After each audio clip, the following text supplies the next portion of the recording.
What happened to Sister Maria is something very special in our church's history. It's about what happens after we die. What she saw has been accepted by church leaders, even though the church is usually very careful about these stories. It was on live TV just last week. If you didn't see it, you're about to hear something amazing. The one thing that stops a soul from going to heaven. Please show respect for what Sister Maria went through and watch until the end. Also, if you haven't already, follow our channel and tell us where you're watching from in the comments. My name is Sister Maria, and I lead a small group of nuns in a quiet town in Kansas. We're not locked away from the world. We live close to the people here, helping anyone who needs it, growing food, and praying together every day. Our life is simple. We pray, work with our hands, and follow a few rules because we want to serve God, not because we have to. Every day starts with prayer when the sun comes up. Then each sister does her job. Some cook, some work in the garden, and others teach at the small school for local kids. Even though I'm the leader, I still roll up my sleeves to wash dishes and make clothes for poor people. But we have one special tradition that breaks our usual routine. When it's someone's birthday, we bake a cake. It's our only treat, a sweet break from our simple life. Nothing fancy, just a small celebration to remember how precious life is. That day was Sister Grace's birthday. She was a young woman who had just joined us from Kenya, from a village near Nairobi. She hadn't been with us long, but her strong faith and bright smile had already touched everyone. For her special day, I let her make a traditional sweet from her home country, something her family made for celebrations. She was so proud to share it with us, and we were happy to try it. When we sat down to eat it, everyone was cheerful.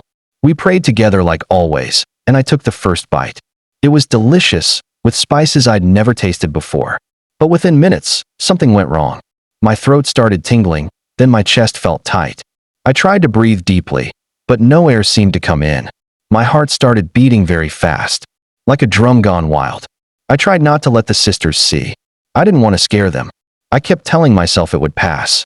It's just a little dizziness, I thought. But my breathing got worse, my legs shook, and then everything went dark. I couldn't feel my body anymore or hear my heartbeat. There was no pain, just a huge emptiness. I was no longer in our dining room, and I couldn't hear my sisters' voices. It felt like floating in endless space. Then suddenly, I saw a light. But this wasn't just any light. It was bright white, pulsing like a warm heart. It gently pulled me toward it. I wasn't walking, but moving forward like something invisible was pushing me. The closer I got, the brighter the light became. Inside it, a figure started to appear. I couldn't see who it was yet, but I felt this presence wasn't strange to me. It was powerful, but not scary. The fear I had felt in the darkness was slowly being replaced by wonder. "Maria," the figure said in a deep, calm voice filled with seriousness. "It is time for you to see what you have always refused to believe." That voice didn't just enter my ears. It went through my whole being, like each word was carved into my heart. I felt strange peace, but also growing worry. There was judgment coming, a spiritual weight I could no longer ignore. It was like the truth I had always avoided was now crashing down on me. "You never believed in hell," the voice continued. "You always thought it was just a story to warn bad people. Now I will show you what you chose not to see." In an instant, everything around me changed. The light that had wrapped around me pulled back, leaving behind a horror my mind could never have imagined. In front of me was a deep crack in the ground filled with flames. Huge flames, as tall as mountains, rose from cracked, black ground. The air was thick with smoke and ash. Every breath felt like swallowing fire. The sky above was black, cut by red lightning that tore through the darkness. But more than the fire, more than the terrible heat, what froze me were the people I saw in the flames. Men and women covered by fire screamed in endless pain. Their cries were so heartbreaking they seemed to go right through my bones. Some reached their hands up, looking for a way out. But there was no hope in their eyes. Others twisted in pain that went beyond physical hurt. What shocked me most was that I knew them. They were Christians. Some had prayed with me. Others I had met at church meetings and conferences. These were familiar faces, people who, like me, believed they were saved. I saw Sunday school teachers, nuns, priests, well-known people in Christian service. Now they were covered in flames, their hands still folded in prayer, but no answer came from above. "Why?" I whispered, shaking. I couldn't look away from the Horror. Because, like you, they lived with too much pride, the figure replied. Not harshly, but with cutting truth. They prayed, yes, but never truly opened their hearts. They judged others and felt they were better. They thought their church life alone would get them into heaven. But they ignored the hidden sin in their hearts. They lived thinking my forgiveness was automatic. They never thought about the cost of their pride. Those words hit me like knives. All the prayers I had said, the late-night prayers, the confessions, the good works I had done, they now felt empty, without meaning. I had always fooled myself into thinking that just being faithful to church activities, that my life as a nun, was a promise of salvation. Yet the souls in front of me had done the same, and now they burned forever. Then I began to see more. It was as if part of my spirit could see the deep truth of each soul. I saw a nun I knew well. She had worked in missions for years, but her heart always judged those who didn't share her passion. She believed she was good because she followed every rule, but she had never shown mercy. Instead, she harshly condemned those who weren't like her. Now she was there in the flames, hands raised toward heaven, but no answer came. Then I saw a priest. Everyone loved him for his sermons and the way he spoke of God's love. But behind that voice, there had never been real sorriness for his sins. He enjoyed others' praise and felt better than them. Now his soul cried in the fire. His words were no longer enough. And then more, men and women who had lived as outwardly faithful Christians, but who were blind in their hearts. As these images unfolded, like a curtain being torn away, I understood, prayer alone is not enough. Service alone is not enough. Going to church alone is not enough. If the heart does not empty itself of selfishness, if there is no real humility, if God is not allowed to take the main place in everything, then even the most visible faith is worthless. Maria, the figure beside me said, his voice serious, yet full of gentle firmness, prayers and church attendance alone are not enough. Many of those you see here believe that appearing faithful to the world was enough to gain salvation. But faith is not just about words or outward actions. It is deep, daily work of the heart. It is living according to the love I have taught you and according to justice as well. That voice, full of compassion, carried a force that left no room for denial. It was teaching me a lesson I could no longer ignore. Every word burned into my soul like fire. But how is this possible? I stammered, my heart pounding. These people were faithful. They were sincere Christians. How can they be here? I didn't think Christians could. They are here, the figure replied, because they forgot what is most important, real sorriness for sins and humility. Pride blinded their hearts. They never truly confessed their sins deeply. They never gave up the idea of being better than others. They prayed, yes, but only to be seen. They wanted the reputation of being holy, but never allowed my love to truly change their souls. A shiver ran through me. It felt like those words were aimed right at me. My whole religious life flashed before my eyes. I had prayed daily. I had served others. I had guided other sisters. But how many times had I done so out of duty, out of wanting to please people? How many times had I quietly judged those who did not live their faith as I did? Then, in the silence that followed, God's voice became gentler. But there is still hope for you, Maria. You are here to learn, to understand what so many ignore until their last breath. I have shown you all this, not to condemn you, but to give you a second chance. In an instant, everything disappeared. The hellish scene vanished like smoke in the wind. I opened my eyes. The sound of hospital machines was the first thing I heard. My heart was beating fast but steady. My hands shook. My breath was weak, but I was alive. Beside me was Sister Grace, crying. She had called for help, and with the doctor's assistance, had saved me. But I knew it wasn't them who brought me back. God had given me a second chance. My body had returned, but my soul was no longer the same. As soon as I opened my eyes, I found all the sisters gathered around me, leaning over my body with scared faces and shaking hands. They told me I had stopped breathing for a few minutes, and that they had immediately called an ambulance. But I was fine, perfectly clear-minded, calm, at peace. I knew it wasn't a physical problem, not my heart, not an allergy. It wasn't a typical medical incident. Someone had called me. I had received a divine call, a true summons from heaven. God himself wanted me to return and share a message. I rose almost suddenly, still weak in body, but with a heart on fire. The sisters didn't understand. They looked at me with disbelief as I began to speak. But there was no time to waste.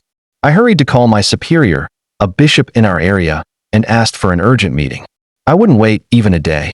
That very evening, I found myself sitting around a long table in a simple room, speaking before several bishops from my region. Their faces were attentive, but also careful. They listened to me in silence, asked me questions, and requested that I write everything down exactly. Some nodded, others took notes. Some were truly moved, their eyes glistening as if something within them was breaking or awakening. Others had hardened expressions. They exchanged glances and muttered words that were not prayers. One elderly man shook his head several times as I spoke and finally muttered, "It's just imagination, religious hysteria." They called me a visionary. Someone suggested I was having emotional problems due to stress or the pressures of my role. Another said I might need rest, not a platform. In that moment, I felt pain I will never forget, not for myself, but for them. How could those called to guard the faith lose their own faith? Not everyone was like this. Some shook my hand. One looked me in the eye and said, "Your eyes do not lie." But the overall impression was clear. The church world moves with careful, slow steps, often out of fear. Fear of what it cannot control. Fear of what might awaken the people. I knew that for my voice to truly reach the centers of power would take months, perhaps years. But I couldn't wait. I felt that my silence was not just a burden, it had become a fault. God had shown me something that went beyond death, beyond time. He had spoken to me, revealed eternity, and I had to speak. So I picked up a pen, I wrote, I sent letters and emails, made phone calls. I knocked on every door I could, from small local news stations to regional and national TV programs. I asked only one thing, to be heard. And finally, someone gave me a platform. My story aired live on television in front of thousands of viewers. I had seen hell not as a symbol, not as a story, but as a real, touchable, devastating place. And I understood with terrifying clarity just how close I had come to eternal punishment. I and none. I, who had prayed, served, and fasted. I had done everything a faithful Christian is supposed to do, at least according to outward standards. And yet it wasn't enough. Now I know that being a Christian only in name, out of habit, or cultural identity saves no one. Nor do prayers repeated, without heart, rituals followed out of routine, or passive attendance at Sunday service. All of these may fool a person, but they do not fool God. I've learned that every single day must be lived with deep humility, sincere sorriness for sins, and the courage to look one's soul in the face and say, "Lord, I need you. I am nothing without your mercy." Pride is a hidden poison. It hides behind good deeds, behind service, behind religious or spiritual roles.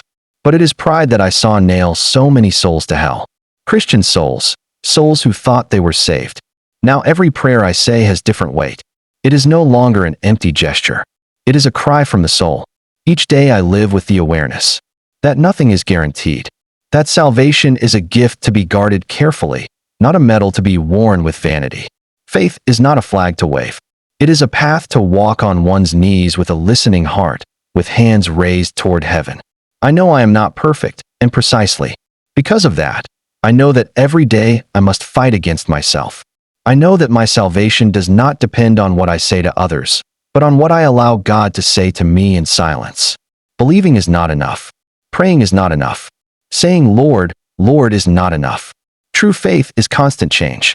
It is purification. It is making one's heart like the heart of Christ.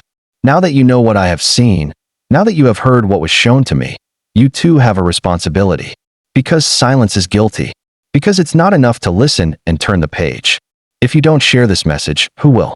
If you who have just heard with your own ears what so many ignored don't feel the urgency to awaken even one soul, then you are turning your back on a calling. This message is not mine. It was given to me so I could pass it on. But now, the moment you receive it, it becomes yours too. Yes, yours. Don't keep it to yourself. Don't bury it in doubt or fear of being misunderstood. I beg you, share it, make it known. Send this video, this testimony to everyone who has a soul. Help me make it go viral, not just on the web, but in hearts. In the hearts of mothers, fathers, children, priests, young people, and the lukewarm. Because every minute that passes is one less opportunity. And hell, I swear before God, is not an idea. It is reality. And pride is its main door. You can help me close it for many. I beg you, don't remain silent. That's why I'm speaking to you now. You who are listening, I beg you, don't remain indifferent. Help me share this story with everyone you know, friends, family, prayer groups. Spread it. Send it far and wide. Make it go viral. Yes, viral in the spiritual world. Because this message is clear, there is one sin among the most common and underestimated that is dragging many souls away from the gates of heaven. And the world needs to know. That's why I ask you to do your part. Help me. Help us. Thank you from the bottom of my heart for staying with me until the end of this testimony. If you haven't already, I invite you to follow the channel and turn on notifications so you can receive every new message the Lord wants us to hear. And please leave a comment below letting us know where you're listening from so we can feel more united, closer in this difficult time we are all going through. May God bless you, protect you, and light your path.